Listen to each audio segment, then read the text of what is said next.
Welcome everybody. Wanted to just run through, since we're having such a cold spell here with plenty of high temperatures and single digits, maybe inching up into the teens, but lots of those feel like temperatures are down in the negatives. Just wanted to touch on a few things to help take care of your home. So some cold weather do's and don'ts. So some of these are going to be more obvious than others, but maybe hopefully add in a few more additional insights.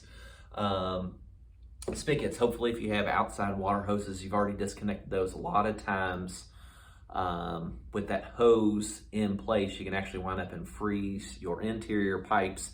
And another thing to pay attention to is a lot of times we don't know until everything starts thawing if it has busted. So hopefully those have been disconnected. And if you do run into that issue, certainly recommend getting the spigots that are more resistant to freezing, so they have that longer hose bib that goes down into the home farther or into the piping to help make sure that your hoses don't freeze, or it becomes less likely. Windows. One of the important things about windows is making sure that they have been caulked and sealed around, so that way we can prevent those drafts from coming in. We can lose a lot of heat and a lot of efficiency from your home if we have drafts coming in and out through those windows. But on top of that, one of the other smart things that we do is the windows that are facing to the south or even to the west. As soon as we're getting close to having the sun on those windows, we try to open our curtains and let the heat of the sun come into our home. Once again, trying to help with those efficiencies and using the power of the sun to help heat the home as well, or help maintain that temperature. And then certainly remember, once the sun is going down, we get those closed back up. Pipes, so these are water pipes in your home.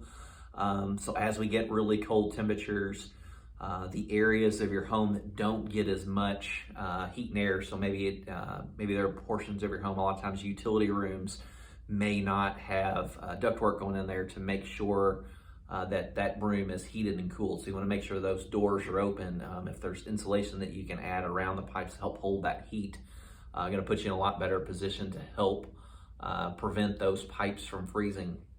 Another thing on pipes, if it gets really cold too, it's not a bad idea to start that small stream of water coming out of your pipes. But a quick fact that I actually learned recently, you should only do that if you're in an area like ours where we use water towers to maintain that water pressure.